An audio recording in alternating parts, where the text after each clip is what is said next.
Hello everyone. Doing something a little bit different here today. I've had the idea of doing this for a while and I finally got around to doing it.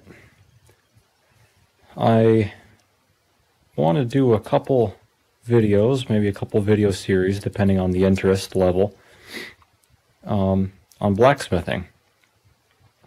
Blacksmithing is one of the things that really got me into the whole metal craft, metal engineering, gearhead world to begin with. I got into blacksmithing when I was, probably started when I was 10 or 11 years old. I threw some nails and stuff in the charcoal grill and pulled them out with the grill tongs and beat them with a claw hammer on a rock and flattened them out, and that did it for me.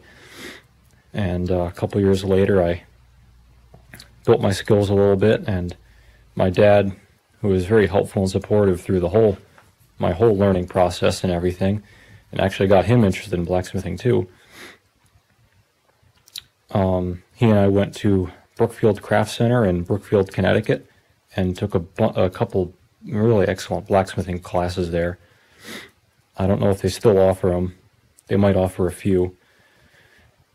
Then I moved from blacksmithing into other interests, but it is a handy skill to have even now when I want to fabricate a bracket or something.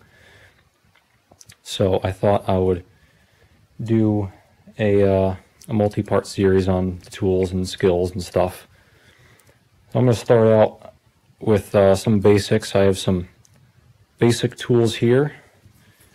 I have my propane-fired forge over here, and I have two anvils, one on the ground, way under there, and here's my other one. This is a twin horn. I think it's made by Petting House. It's a modern anvil. My other anvil is an old Peter Wright. This is about 70 pounds. Features a cylindrical horn for making curls and round things, and then a flat horn for other work. A little more specialized, but it does come in handy.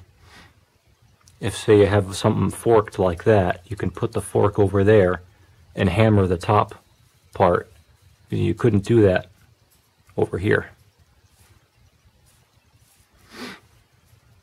And that's the Hardy hole and the Purchel hole.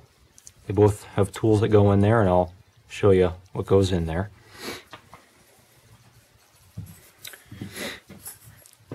Let's start with some of the tools. There's a couple different hammers. This is a cross peen hammer. The peen is this part, and its purpose is when you hit the material, well, first off, when you hit the material with a flat face, it'll expand and smush the material in all directions. But when you hit it with the peen, due to the shape of it, it doesn't squish the material this way very much, but it squishes the material that way a lot more. So you can use this to influence your material in a certain direction when you're hammering on it.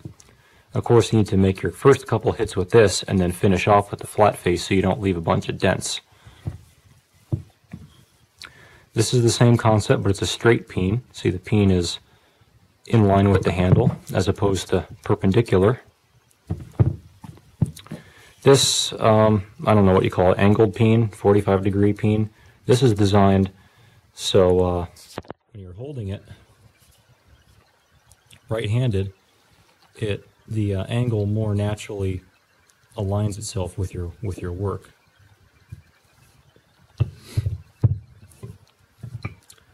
And ball peen hammer, pretty much everybody knows what that is. Use that ball peen to peen out the head of a rivet or something. This is a tool it's a cutoff tool that goes in the Hardy hole. Well, not in this one, probably my other hot, I guess, steel, but it does go hammer, and you can put a piece of stuff on there and damage that to cut it. So you want, but you'll damage a bronze. I use hammer damage the edge, so you don't.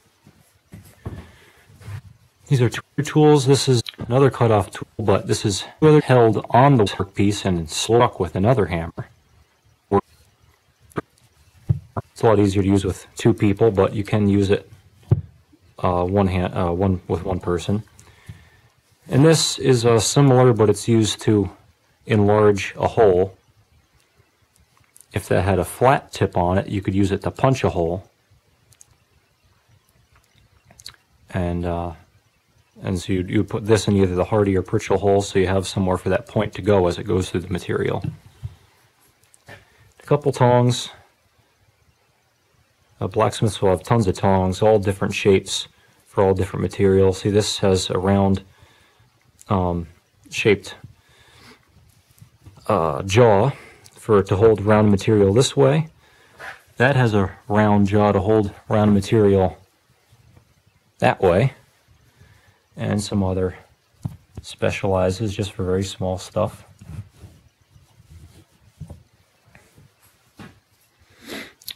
That's a general overview of some of the basic tools.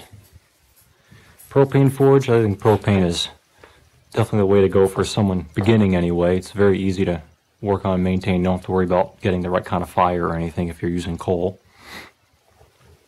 Powered by a barbecue tank, regulator, and there's, if someone is more interested, I can do a detailed video on this forge itself.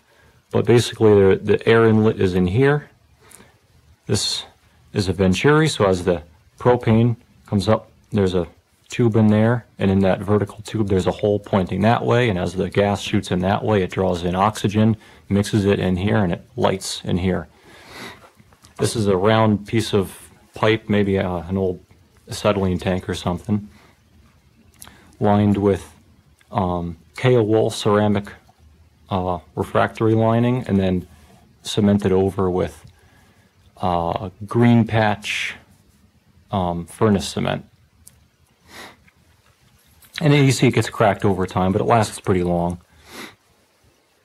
And I also have some fire bricks to block off one end to keep the heat in. If you use regular bricks, they will work for a short period of time, and then they will melt. And then the anvil, going back to the anvil, is just about the last tool that you'll need. And some sort of a stand. This is a nice stand my dad made out of, I don't know, 2x12s or something like that. It's kind of flared at the base. Only other thing about anvils, some anvils sing a lot. Pretty annoying. So, and it gets is to rapid. So around one trick waste to the anvil a bunch of times. Cane definitely cut down the wing anvil a bunch, or even that'll do on the ring. 2 pieces of wood and also clamp. Get some flat long pieces of thread and rod. And that about covers it.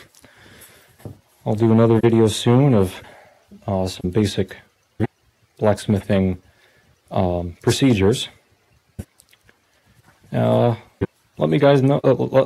Let me know if you guys have any requests or suggestions. Leave a comment. It's getting to be winter, so I'm going to be inside a lot more and be bored more often. And I can spend some time doing requests like this. So thanks for watching. Leave a comment. And as always, stay tuned for more.